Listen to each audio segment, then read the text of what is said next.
buenas tardes. Guten Tag, Damen und Herren. Es ist mir eine Freude, heute hier zu sein und mit drei der besten Denker unseres Landes zu sprechen. Ich danke Ihnen natürlich für Ihre Anwesenheit und für Ihr Interesse. Ich glaube, sagen zu dürfen, dass das Thema, das uns heute hier zusammenführt, Sie nicht enttäuschen wird. Und jetzt, wenn Sie es mir erlauben, werde ich ja zu Spanisch wechseln. Decía que es una alegría poder estar hoy aquí con tres pensadores de los más distinguidos y destacados de nuestro pensamiento actual, porque creo que tienen los tres un modo muy singular de abordar la cuestión de la filosofía, lejos de cualquier gran sistema y sin perder el rigor, con un pie en la realidad de todos los días, su preocupación por la vida cotidiana que justifica toda su intervención filosófica. Si me permiten, empezaré por presentarlos. En el centro a Daniel Innerarity, que nació en Bilbao en 1959, es catedrático de Filosofía Política, investigador ikerbasque en la Universidad del País Vasco, director del Instituto de Gobernanza Democrática y profesor en el Instituto Europeo de Florencia, donde es titular de la cátedra Artificial Intelligence and Democracy. Ha sido profesor invitado en diversas universidades como la Sorbona, la London School of Economics, la Universidad de Georgetown y el Max Planck Institute de Heidelberg. Tiene una estrecha relación con esta ciudad y en breve me dijo el otro día que se va a confirmar aún más la estrechez de esta relación. Sus últimos libros son La política en tiempos de indignación, La democracia en Europa, Comprender la democracia, una teoría de la democracia compleja y la sociedad del desconocimiento.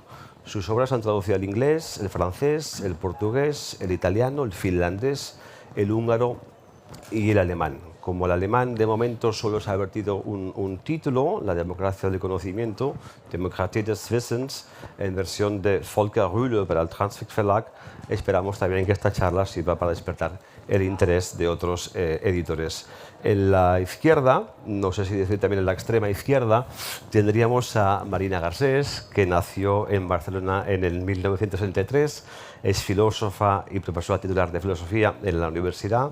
Actualmente se desempeña en la Universitat Oberta de Cataluña, donde dirige el máster de filosofía para los retos contemporáneos. Es autora, entre otros, de Un mundo común, Filosofia inacabada, Nova il·lustració radical, Ciutat princesa, Escola d'aprenents y Malas compañías, que apenas lleva 2 meses, creo, en las librerías. Ha sido fellow del Dewey Institute de Hamburgo y lo será del Centro de Estudios Avanzados sobre Futuros de la Sostenibilidad a partir del curso 23-24.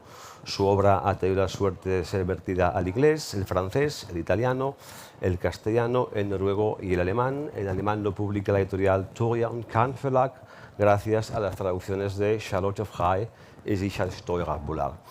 Y en la extrema derecha del escenario tenemos a César Rendueles, que nació en Girona en 1965, creció en Gijón y vive en Madrid. Es profesor de Sociología en la Universidad Complutense, investigador y traductor, además de científico titular de CSIC, que es el equivalente español al Max Planck Institute.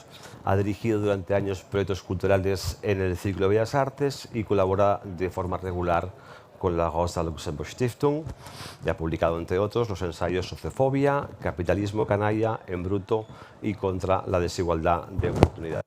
Ha sido traducido al inglés, el francés, el italiano, el portugués, el serbio y el alemán, y su voz en alemán es Raúl Celik y lo publica el Zokam Verlag.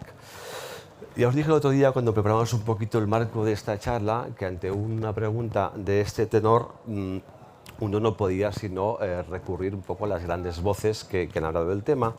Y os citaba aquella cita de Kafka que tanto gustaba a Benjamin de recordar. Decía Max Brod que una vez le preguntó a Kafka si en el mundo había esperanza, y Kafka respondió: esperanza hay un montón, solo que no para nosotros. El mismo Benjamin dejó escrito: solo por amor a los desesperados conservamos todavía la esperanza. Ante el mundo actual, cuya inestabilidad parece haberse convertido en el signo de los tiempos, ¿cómo veis vosotros el mundo por venir? ¿Hay esperanza? ¿Para quién? ¿Quién abre el debate?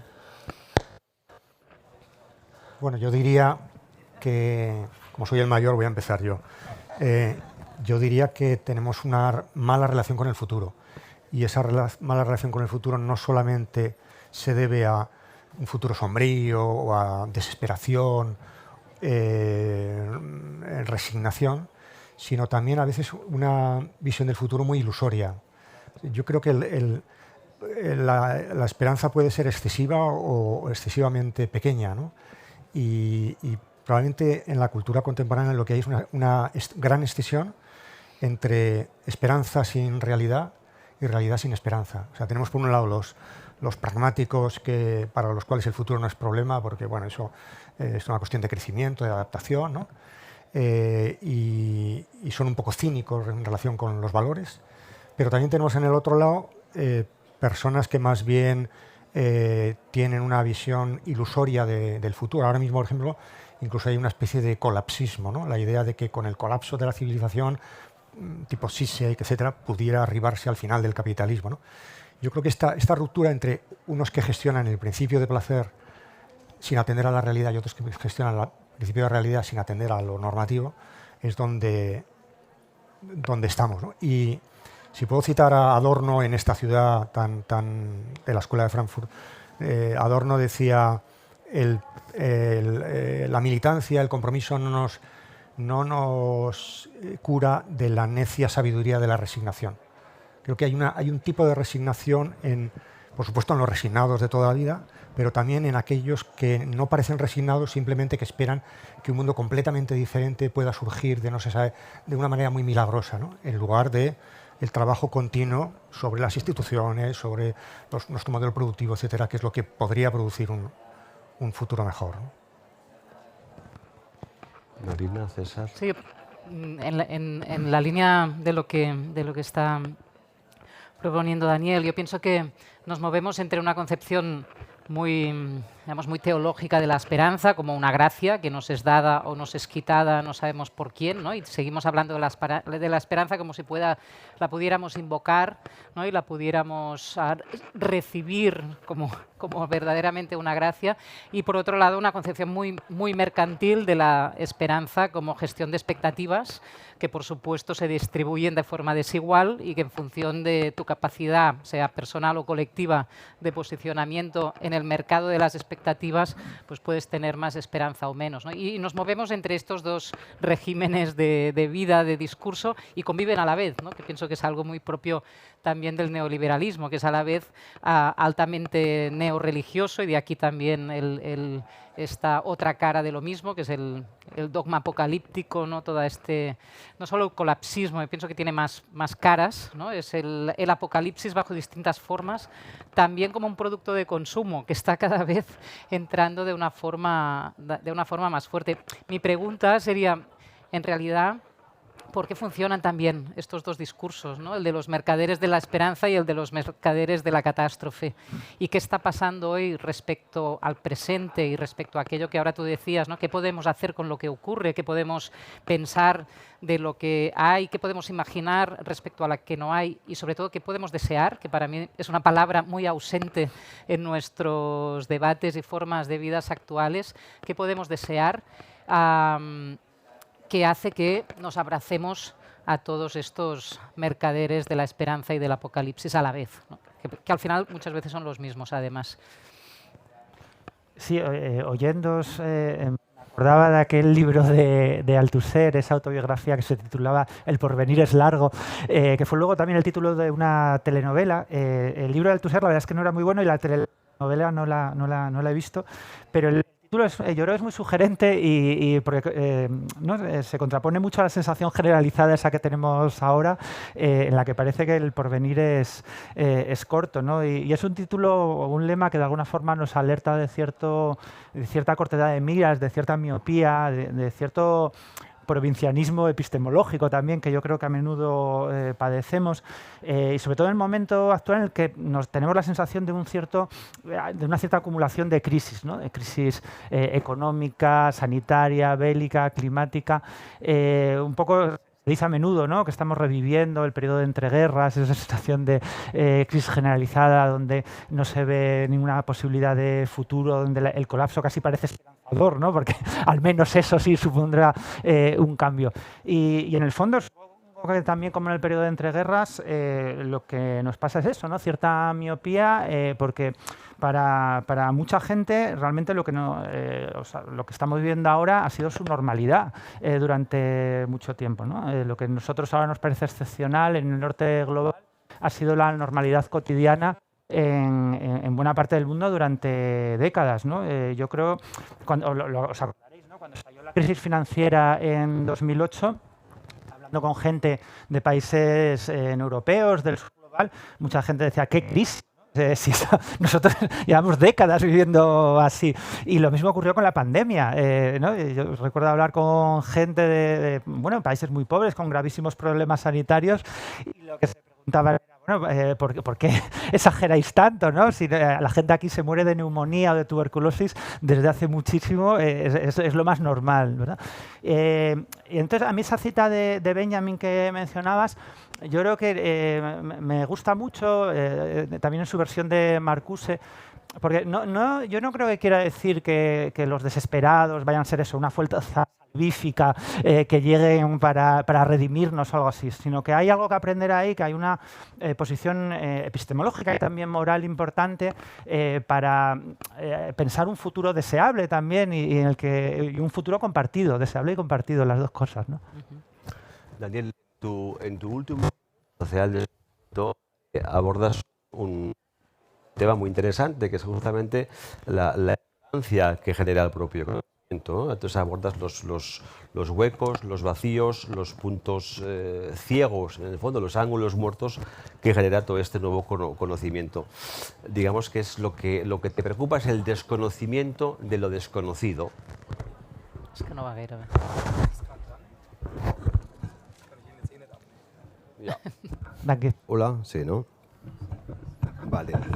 Ahora es justamente el problema del desconocimiento de los desconocidos, aquello que no sabemos todavía que desconocemos, ¿no? ¿Podrías andar un poquito más en este hecho, iluminarnos al respecto? Sí, a ver cómo lo explico brevemente. Primero, la primera tesis sería, la mayor parte de los problemas que tenemos en la sociedad tienen que ser abordados con más y mejor conocimiento. Yo creo que hay una excesiva moralización de los problemas.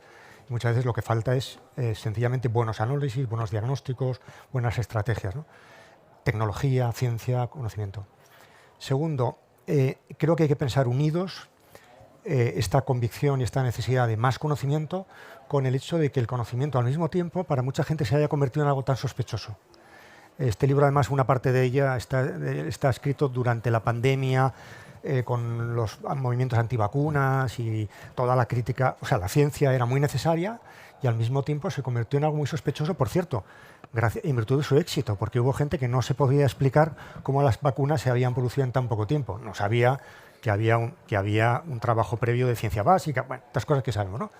Pero creo que estos dos fenómenos hay que pensarlos unidos, ¿no? No es simplemente un resto de irracionalidad que queda, ¿no? Hay que pensar que el mundo nuestro se construye a partir de la confianza. Decía Luhmann que el mundo nuestro es un mundo de segunda mano, realmente muy pocas cosas las experimentamos personalmente, con lo cual tenemos que confiar en alguien. Confiar en alguien es algo muy costoso, es algo que tiene que ser revisado cada cierto tiempo, etc. Y la otra cosa es que se da la peculiaridad en nuestro mundo que, o sea, venimos de una idea de ilustración en virtud de la cual, si uno lee a los clásicos de la Ilustración, el conocimiento era ingenuamente acumulativo, ¿no? Llegaba un conocimiento nuevo y se superponía al anterior, ¿no? Pero no revolucionaba todo lo... Hoy en día lo que tenemos es un tipo de crecimiento de conocimiento en virtud del cual cada nuevo conocimiento genera nuevas incertidumbres, por ejemplo, de legitimidad, de justificación, etc., ¿no? Y al mismo tiempo, ya con esto termino porque si no, no vais a leer mi libro porque os lo voy a contar todo bien, al mismo tiempo, con cada avance del conocimiento somos más conscientes de que la mayor parte de nuestras decisiones personales o colectivas las tenemos que tomar sobre la base de un saber incompleto.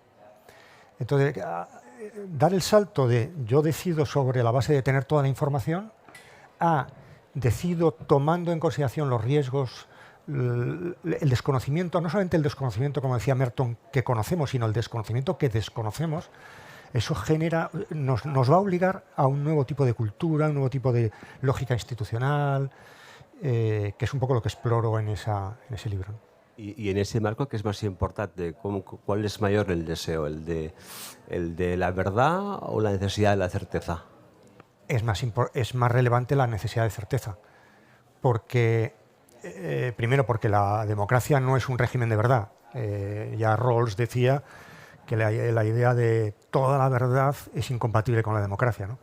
Hay un tipo de verdad, pero eso hay que decirlo con mucho cuidado. Por eso el fact-checking contra las fake news y todas estas cosas tiene que ser manejado con mucho más cuidado, ¿no?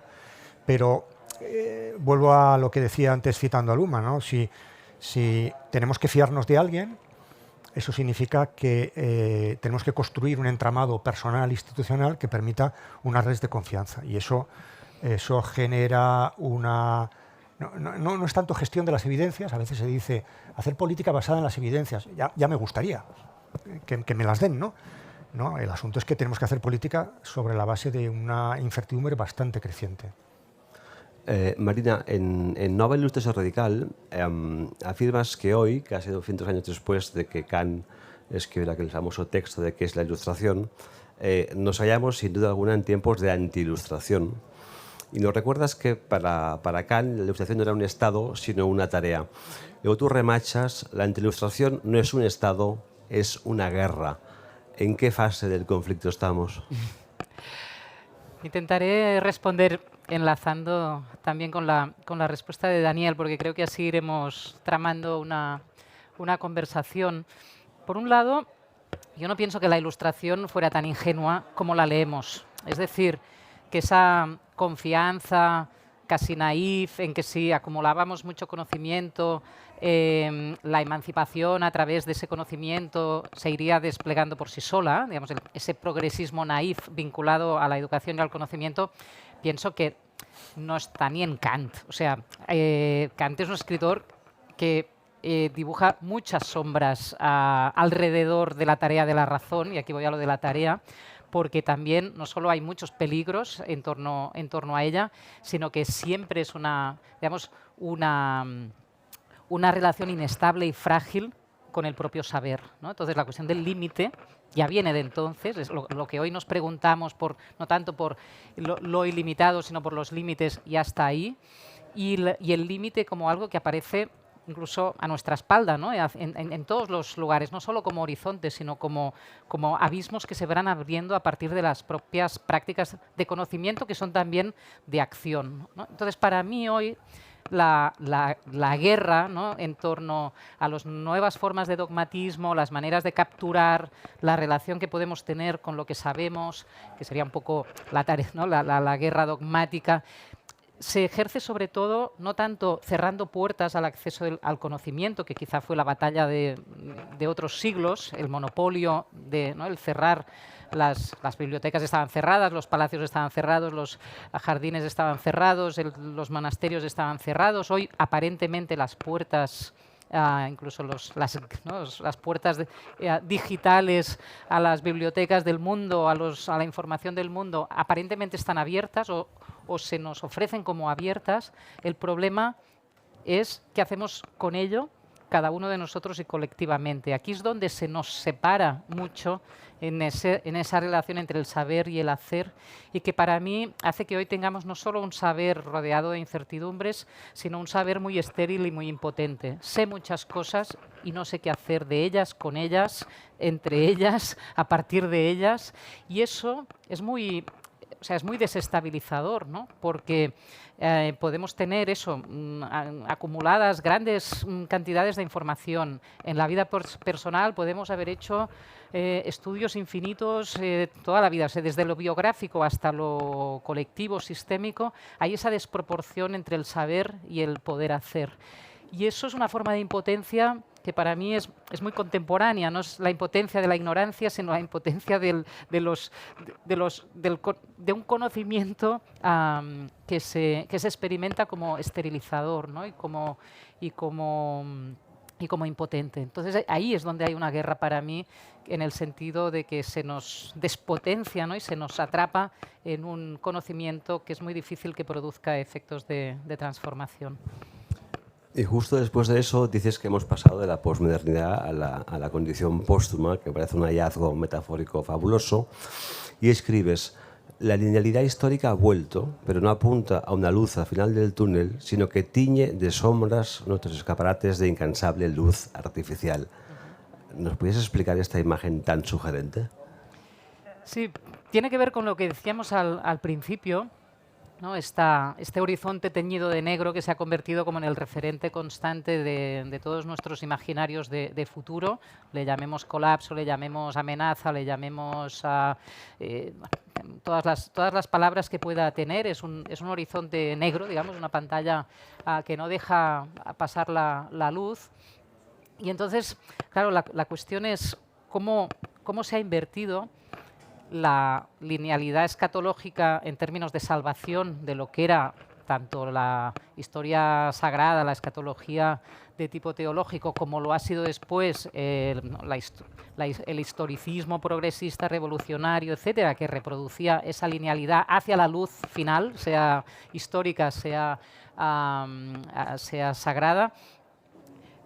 Y después, digamos, lo que hemos llamado posmodernidad fue un momento que parecía que liberarse de esa linealidad, de ese horizonte único, de esa historia en mayúsculas, de ese camino a través de este valle de lágrimas y de este aprendizaje a través de la historia, liberarse de eso era emancipador, era liberador, que podíamos vivir en otro tipo de temporalidades múltiples, cruzadas, diversas, que podían también, como Benjamin mismo, ¿no? Usar el pasado como un argumento de futuro, y eso en múltiples expresiones.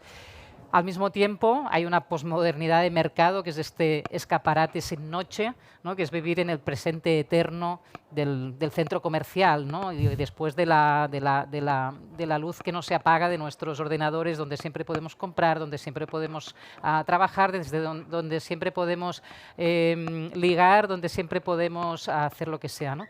Claro, ahora yo pienso que hay como y de aquí que haya algo neorreligioso en nuestra manera de experimentar el futuro, que pienso que hemos vuelto a la linealidad, ya no sé si de la historia, sino de la temporalidad, y es que todo de nuevo está abocado a una idea de final. Lo que pasa es que en vez de ser un final de salvación es un final de condena, ¿no? Es un final de apocalíptico en el sentido. Pero de nuevo vuelve a ser, ¿no? Nuestra revelación ahora es la noche, ¿no? Y entonces, bueno, ¿qué hacemos con esto? Y de qué manera intentamos salir de esta dualidad tan simple y tan simplista, pero tan efectiva de la luz, oscuridad, del día a la noche, de la condena o la salvación.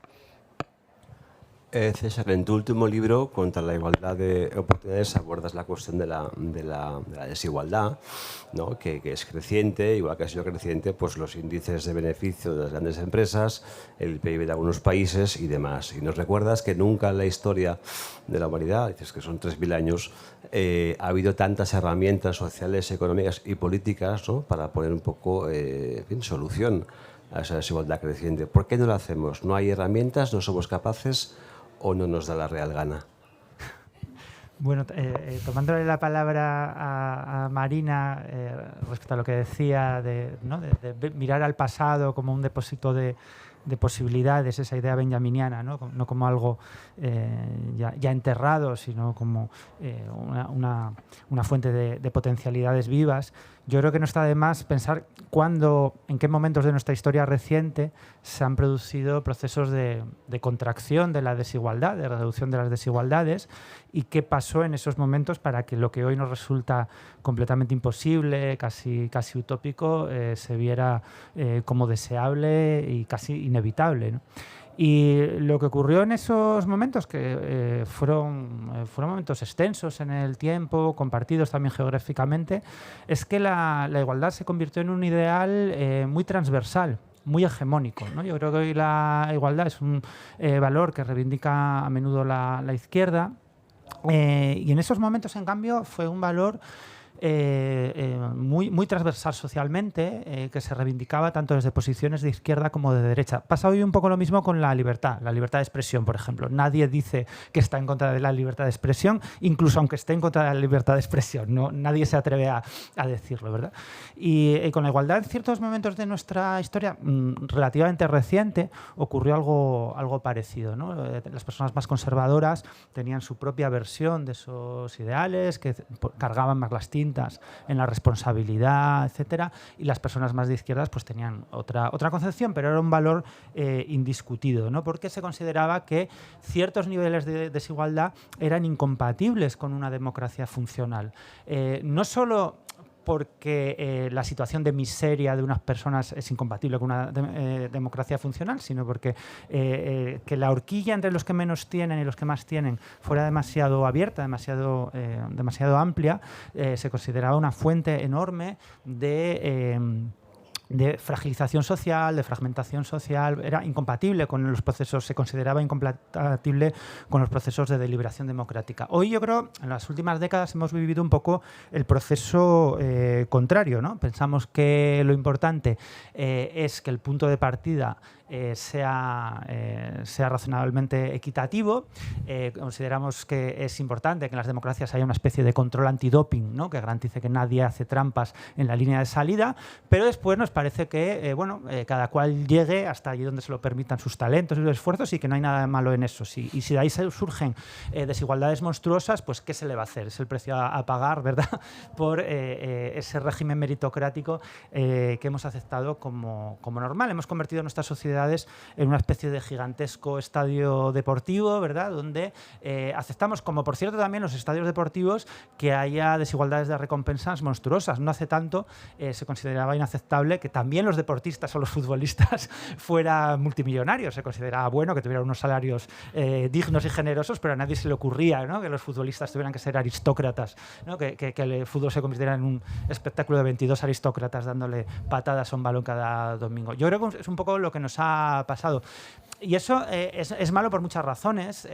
Primero, porque acaba generando una cantidad enorme de malestares sociales de todo tipo. Sabemos que las sociedades más desiguales padecen una enorme cantidad de problemas, con independencia de que los que peor están no vivan en la miseria y tengan casas y coches y teléfonos celulares. Esas sociedades tienen una enorme cantidad de problemas, pero además porque nos priva de herramientas políticas, de herramientas democráticas para construir un futuro compartido digno de tal nombre, ¿no?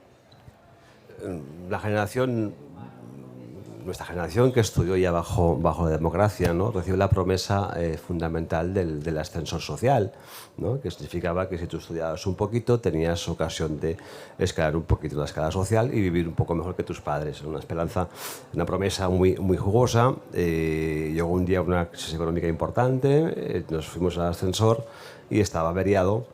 Abrimos la puerta de la escalera de emergencia y había escaleras que subían. Íbamos subiendo pisos, dicen que el ascensor sigue averiado, abrimos la siguiente puerta y resulta que las escaleras ahora solo bajan.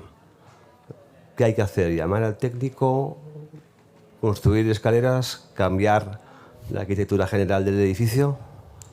Sí, es curioso lo arraigada que está esa metáfora del ascensor social, ¿no? Lo mucho que nos la hemos creído, porque además de una metáfora un poco cursi, es una auténtica aberración democrática, si uno se para a pensarlo dos segundos, ¿no? Parece eso, como decías, que el único problema que tenemos es que en esa competición social, en ese estadio deportivo en el que vivimos, las cartas están trucadas, el control antidoping no funciona, ¿no? Parece que nuestro único problema es que el sistema educativo, el mercado de trabajo no cumplen con ese papel selectivo que deberían tener y hay gente privilegiada que obtiene recompensas heredadas no basadas en el mérito, no basadas en el esfuerzo, y todo eso es verdad. O sea, sabemos perfectamente que tanto el sistema educativo como el mercado de trabajo no solo no solucionan la desigualdad, sino que la reproducen y a menudo la aumentan, ¿no? Pero deberíamos recordar que los proyectos meritocráticos en el fondo son proyectos de circulación de las élites. Son proyectos de circulación de las élites que a lo máximo que aspiran es efectivamente a que quienes mandan, quienes tienen privilegios, quienes tienen más dinero, pues sean gente que merece esos privilegios, que sean los mejores de la sociedad. Proponen una aristocracia en el fondo, ¿no? Y en ese sentido son perspectivas, creo que profundamente antidemocráticas. Las teorías de circulación de las élites surgieron como un antídoto frente a la democracia, literalmente, históricamente es así, o sea, esto no, creo que es así, no se puede discutir. En una democracia no deberían hacer falta ascensores, porque no debería haber pisos, no debería haber estamentos, ¿verdad? Yo creo que a veces la metáfora del ascensor se reivindica porque se asocia con algo sí razonable, que es que bueno, pues aquellas personas que tienen más talento para hacer ciertas tareas, pues tengan la oportunidad de desempeñarlo, ¿no? Y que efectivamente si alguien tiene talento para ser ingeniera o para ser médico, para ser periodista o para ser escritora, pues con independencia de su situación de origen pueda llegar a serlo. Y eso es muy razonable, ¿no? Por supuesto que nadie puede estar en contra de eso. Otra cosa es diferente, muy diferente, es que las ingenieras, las periodistas o los médicos tengan que tener alguna clase de privilegio en términos económicos, de estatus, respecto a otras personas, ya sean fontaneras o camareras o quienes sean, ¿no? Son dos cosas completamente distintas. Una cosa es la circulación horizontal, que es algo muy razonable, y otra cosa es una reivindicación de una circulación de las élites meritocráticas. Esta mañana leía un artículo de The Economist, la famosa clasificación de rangos de democracias. Uno recordaba que se podían cuantificar, pero claro, es un estudio que aborda 167 países y los clasifica en 4 puntos: democracias plenas, democracias deficientes, regímenes híbridos y regímenes autoritarios. Me ha sorprendido encontrar a Alemania en el 15º puesto y España en el 24º. ¿No? ¿Qué tenemos que hacer los dos países para subir un poco más? ¿Y realmente es cuantificable la democracia? Yo no creo mucho en los rankings, creo que los rankings en general, tanto de universidades como de países, sirve para dar una cierta orientación, pero miden solamente lo que es medible, ¿no? Y hay muchas dimensiones que no son medibles. Y a mí me preocupan dos cosas fundamentalmente de nuestros sistemas políticos. Primero, uno teórico y otro más práctico. El teórico, tenemos unos conceptos, nuestra política tiene unos conceptos, piensa la representación, la propia democracia, el poder, la soberanía, con unos conceptos que se nos han quedado muy anticuados. Si uno piensa la idea de representación, tenemos el modelo rusoniano de la representación, que es válido para la Ginebra, la ciudad, no la bebida de la época de Rousseau, pero que realmente una sociedad muy simple, con unas tecnologías muy banales, muy poco plural, etcétera, ¿no? Y esos mismos conceptos yo creo que no han tenido la suficiente reflexión y adaptación y modificación para... Esta es la tesis que yo defiendo desde hace años y lo que escribí en mi teoría de la democracia compleja, ¿no? Que necesitamos una tarea de reflexión sobre esos conceptos. Y lo segundo es que me parece que nuestros sistemas políticos están pensando mucho en las propiedades personales de quienes los dirigen, y muy poco en las condiciones estructurales que hacen que no sea poco relevante que quien eventualmente los dirija sea muy bueno o muy malo. No sé, estamos asistiendo al penoso espectáculo de 4 primeros ministros en Gran Bretaña, que me resisto a calificar, pero probablemente yo creo que el sistema político británico es más inteligente que los que eventualmente están en su cabeza, y seguramente eso valdría para todos los sistemas políticos.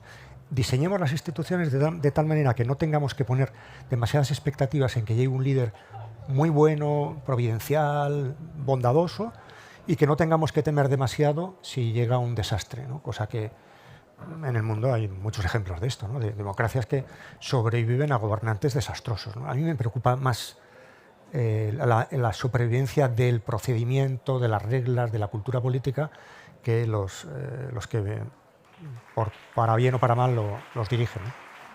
Marina. Sí, perdona que esta cruce de sonoridades que tenemos. Yo pienso también un poco en la línea de lo que dice Daniel, que la democracia formal nos ha educado la mirada a mirar hacia arriba, y quizá esto también tiene que ver con la metáfora del ascensor social, es decir, quién está gobernando, quién nos representa, ¿no? y el pueblo como si estuviera abajo haciendo no se sabe qué, ¿no? Su vida privada, ¿no? Otra ficción, en este caso liberal, y la vida pública está ahí. Claro, yo pienso que pensar democráticamente y vivir democráticamente es mirar al revés la sociedad. Es decir, ¿qué está pasando aquí abajo? Es decir, donde vivimos, trabajamos, convivimos, nos discutimos, damos forma a través de aquellas profesiones, vidas y formas de relacionarnos que ejercemos cada día, y en qué condiciones lo hacemos. Ahí está la democracia, ¿no? Entonces, cuando esta base está reiteradamente maltratada, y pienso que vivimos en tiempos de maltrato, no solo de precariedad, que es una palabra que pienso que ya la podemos empezar a retirar de nuestros mercados de palabras, ¿no? De maltrato directo en todos los sentidos, de violencia social, de destrucción del vínculo social, de desconfianza, no en las instituciones de arriba, que siempre hay que desconfiar del que está arriba, sino de eso que hacemos entre nosotros, etcétera, etcétera. Ahí es donde la democracia sufre, ¿no? Ahí es donde podemos decir que aunque haya democracia, hay muy poca democracia. Si miramos hacia ahí, pienso que tenemos mucho por ver, pero al mismo tiempo mucho por hacer también, ¿no? Y que no solo ir a cambiar a eso, sino realmente a crear las condiciones para que la democracia sea lo que esté pasando ahí donde esa base vive, convive y trabaja cada día. Sí, continuando con lo que estaba diciendo justo ahora Marina, me acordaba de aquella cita de Tawney, ¿no? Que decía algo así como que la democracia debería dejar de ser solo una forma de gobierno para empezar a ser una forma de vida. Y en ese sentido me parece que es muy difícil que un ranking, y en particular un ranking de The Economist, sepa captar la democracia como forma de vida. O sea, no quiero señalar en particular a ese medio de comunicación, ¿no? Pero yo creo que ha sido un instrumento ideológico muy importante de la pérdida de soberanía que nuestras democracias han sufrido en las últimas décadas, y en particular, ya que se habla de España u otros países del sur de Europa, bueno, pues yo recuerdo bien cuando en nuestro país se vivió un momento de movilización democrática muy intensa, cuando la gente pedía más democracia de forma no partidista, querían más democracia, querían recuperar ¿no? la democracia en sus vidas, que les habían arrebatado políticos y banqueros. Pues recuerdo bien cómo en medios de comunicación como ese, ¿verdad? Precisamente indicaban hacia nuestra irresponsabilidad, hacia cómo estábamos cuestionando las bases mismas de la convivencia, y de la convivencia, por supuesto, con unas élites enriquecidas, ¿no? Así que yo, bueno, desconfiaría un poco de esos rankings. Estoy seguro que tenemos graves déficits de democracia, tanto en España como en Alemania, pero no creo que The Economist, y por citar ese medio de comunicación, ¿no? Pero y otros muchos parecidos, tengan capacidad para detectar esos déficits precisamente. Todos habéis mencionado un poquito la noción, ¿no? De cambio, alternativa, de nuevo rumbo.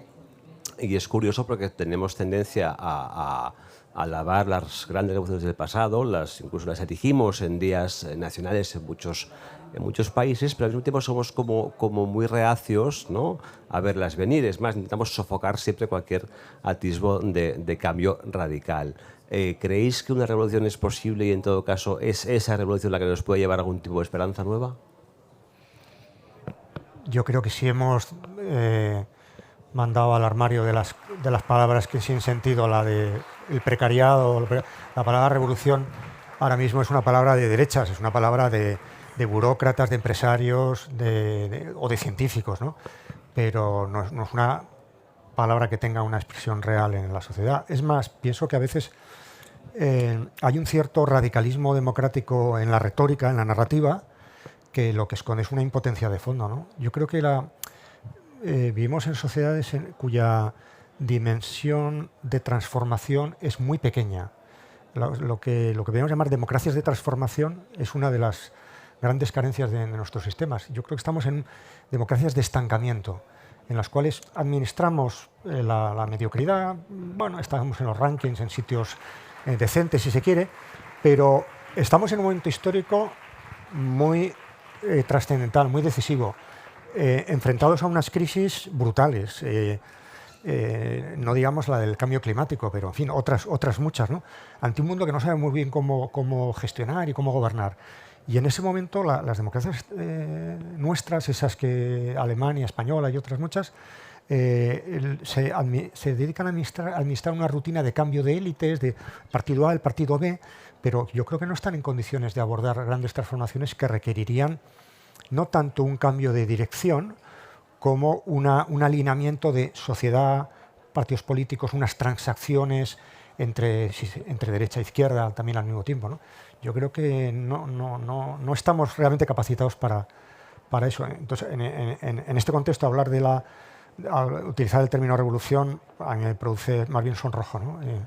Nos quedan 2 minutos. No querría dejar pasar la ocasión de preguntaros, a vuestro juicio, cuál sería el libro, poesía, ensayo, teatro, lo que fuera, que a vuestro juicio mejor puede contribuir a entender o habitar el mundo por venir.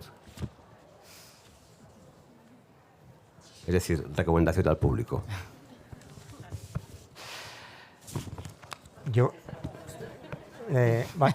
Cuando uno ha leído... El lenguaje corporal es... todos hemos hecho así. Os había prevenido la pregunta. Sí. Ya, pero... yo venía pensando en esa pregunta. Esto está totalmente preparado, improvisado, quiero decir. Venía pensando en esa pregunta y decía, bueno, cuando uno ha leído a Hegel, ha leído a Nietzsche, ¿qué libro puede recomendar? Pues yo voy a decir, para mí el libro más decisivo en mi biografía personal, el libro que más me ha impactado, y repito, después de haber leído a Hegel entero, a Nietzsche entero, es La sociedad del riesgo de Ulrich Beck, que además asistí a sus clases cuando lo estaba explicando. Lo escribió en la época de Chernobyl. Yo vivía en Baviera entonces. En aquel momento para mí fue muy impactante. Por eso cuando la gente habla ahora de crisis, yo que ya soy un poco mayor, digo, bueno, yo desde la crisis de Chernobyl no he hecho más que empalmar una tras otra. Y la crisis de Chernobyl fue muy significativa porque por primera vez descubrimos que la contaminación viajaba y no respetaba fronteras. Aquello para una generación fue muy significativo. Yo creo que ese libro, en lo fundamental, no ha perdido actualidad. Pues yo, pensando también en esa pregunta imposible, ¿no? ¿Cómo elegir un libro? Pues he decidido acordarme de que se cumplen justo ahora 10 años de la muerte de Paco Fernández Buey, que fue algo muy importante para mí. Yo creo que también lo fue para la filosofía en España. Y hace 20 años, no más, ya casi 30, en 1993, publicó con Jorge Rietzmann un libro la primera parte del título es un fragmento de La Internacional, muy bonito y muy olvidado, que es Ni tribunos, y el subtítulo es Ideas para un programa ecosocialista, ¿no? Y enlaza con la pregunta por la revolución, ¿no? Porque en ese libro un poco se descarta esa idea épica, ¿no? Del momento álgido en el que se toma el Palacio de Invierno, y más bien se pregunta por qué hacer al día siguiente, que es lo realmente importante, cuando descubres que no tienes el botón rojo para parar la crisis ecosocial y tienes que empezar a construir al margen de la época de forma muy complicada. Es un libro que a día de hoy, en este momento tan oscuro que vivimos, cuando parece que nada es posible, es un libro muy luminoso, como lo era Paco, ¿no? Y bueno, pues quería recordarlo. Yo, como lo del el mejor de todos los tiempos no lo sé responder, os recomendaré el último, que me ha dejado a mí clavada leyendo hasta el punto de que hice 2 horas de cola en el aeropuerto de Berlín de pie sin darme cuenta. O sea, una situación tan espantosa como esa me pasó volando leyendo ese libro, que es La promesa, de Dürrenmatt. Es una novelita bastante olvidada, aunque tiene películas, etcétera. Es una historia de un policía, de una niña muerta. Diréis, ¿qué tiene que ver esto? Pues sí, con nuestro presente y nuestro mundo oscuro. Es un mundo donde mueren niñas de violencia de todo tipo. Y allí un policía hace una promesa a unos padres, que es que hará lo posible para encontrar quién lo ha hecho.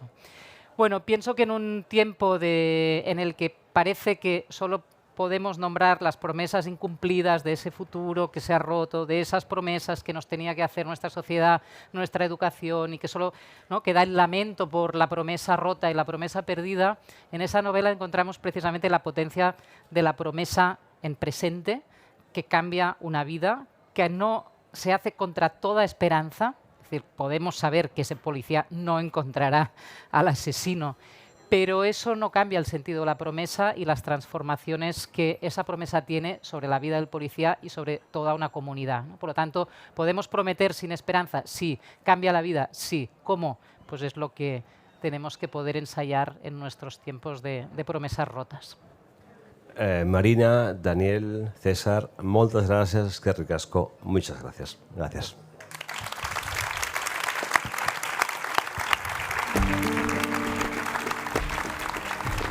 Muy bien.